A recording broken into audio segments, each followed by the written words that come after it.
Hello, this is Charlotte Pierce, the producer of Ready Row USA. I'm talking to you live from the USRowing Convention in Philadelphia, where we've had a veritable parade of wonderful rowing people and accomplished people, from Olympians to high school coxswains, have stopped by the table here and told us their story. We had Sir Matthew Pinsent earlier, so those are our, and Anita de France and a few others. Reba Knickerbocker was on, and Jolene Esparza from JL Racing. So those are all on our YouTube channel or our Facebook page at Rowing Chat Podcast Network. And you can also catch them on your audio podcast app later, as soon as your producer gets them uploaded. It's just been one interview after another, and I'm just loving it. It's just the best. But I have Barb Grudt. Did I say your name right? You did. All right. Yeah. And you are the director of the Northeast Rowing Center in Maine. Yes. And you have an Olympic history, I understand. Can you tell us a little bit about your rowing bio, and then we'll get into your rowing center? So rowing bio was a pretty meteoric late start. So halfway through college, I took up the sport. Because of the boycott, I met some women from the West German Olympic team that the Vesper women had invited over to the U.S. for fall head racing. Mm-hmm. And I had just been rowing for a few weeks when I met them, and somebody had told me I had the ability to make a national team in a year if I worked hard. Got over to Germany and thought, well, if I could do that in a year, what could I do in 4 years? And that led to a career of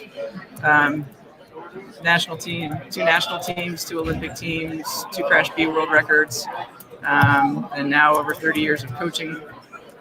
But it was, I'd say the Olympics changed my life completely. Yeah, I think it's building self-esteem in girls is now why I coach, because that's what I got out of it. You're taking that experience and putting it to good use. Yeah, I mean, the confidence in myself, wanting to give it back to other kids, boys, girls, whoever, but just for people to find confidence in themselves through sport. So what was the result of the team effort? Was it an 8, the Olympic 8? Yeah. No, I was unusual at the time. I sculled and I rowed sweep. Oh, I see. So I was in the Coxed 4 in 1982. Okay. And we won a silver medal at Worlds. Nice. Was in the pair in 1984. We came in 5th. Was in the double in 1987. We came in 3rd, and was in the pair again in 1988. Where we finished 6th. So, it was unusual for U.S. athletes to medal in both sculling and sweep during that era. I think it happens more often now. Yeah. So tell me a little bit about where you went from there. I mean, how you ended up running this center. Is it a full-time thing? No, it's a full-time passion. Yes, of course. But I coach at the Peddie School in Hightstown, New Jersey. That's my job, among other things that I do there. But I had coached at Northeast Rowing Center probably from early 90s, maybe 1992-ish, and loved the venue, loved being in Maine. I liked the chance to coach really it was sculling and sweep and all age ranges at the time. Then it became just high school kids. Which is what we do now. High school. Yeah, it's just high school age kids. Sorry, masters, but that's what it is. At the moment, that's what it is. They're future masters. They are future masters. Yes. But in 2012, Bill Miller, who started the camp, said, I'm done. Would you like to run it?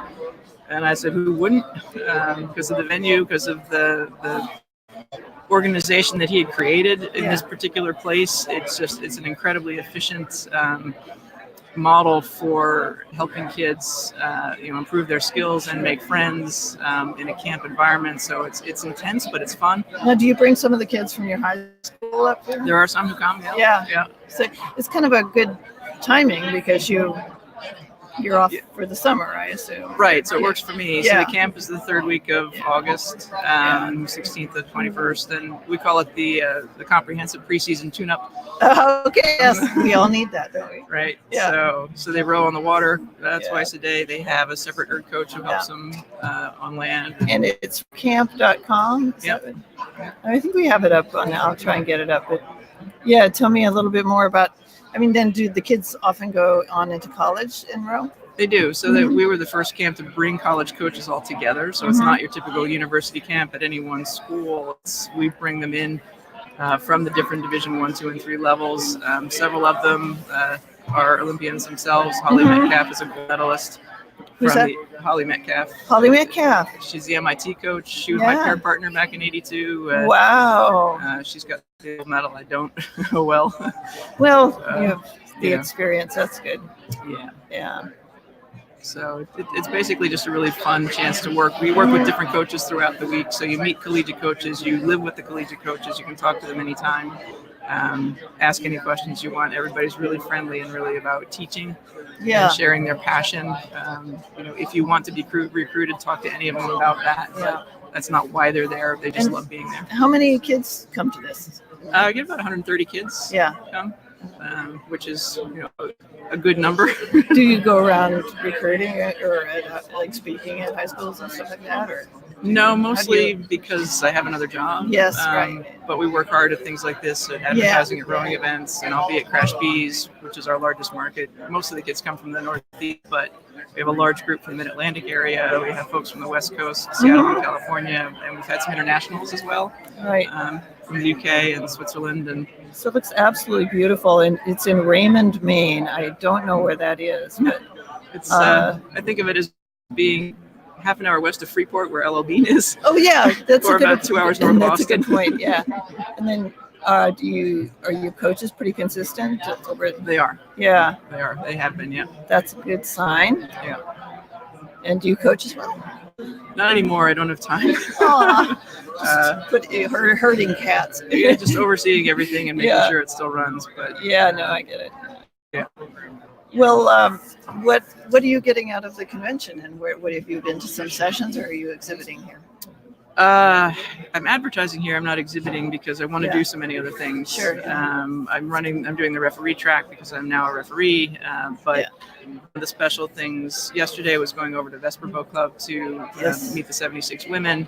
And what I told them when I was there is I think the key thing was, for me getting into the sport, if I can take a second to do it. Yeah, of course. Was to walk in the boathouse and see Bets Kent, who was, my height.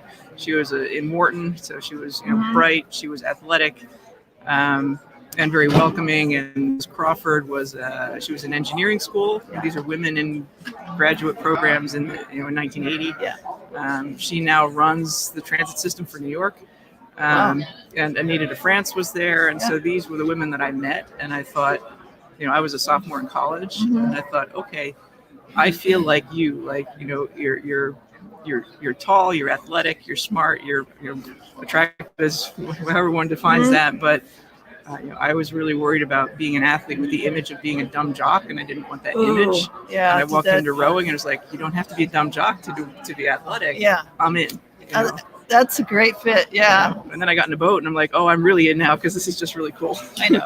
Do you just do sweeps, or you said sweeps and sculling? Yeah.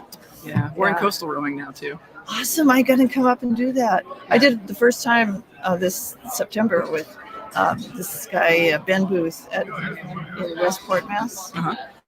Now y'all have some action up there, right?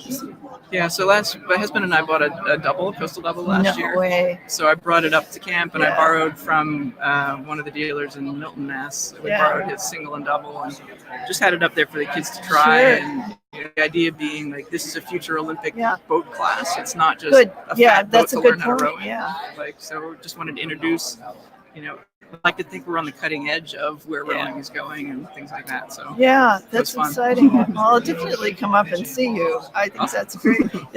Are the flies gone by August? Yes. It's usually like 70s, 80s during the day, 50s at night. Beautiful weather. Knock on wood, but I can never understood what they had. Regattas in the south in the summer. They should all be in the north.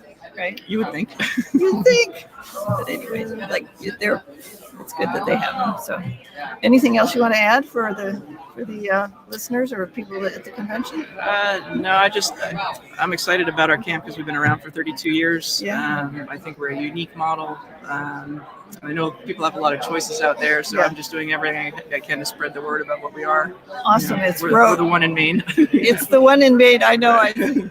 So it's called again Northeast Rowing Center. Northeast Rowing Center. It's rowcamp.com. Got a great URL. Yes, thank you. Rowcamp.com. Did you? That's right. Thank Bill Miller for that. Good deal. You get right on that. Yeah. You probably have a few people wanting to buy it from you. It's got some value. Yeah. Okay, well, thank you so much for joining us and over. I think get the kids in the water. It's Absolutely. the main thing. All right. Thank you. Thank you.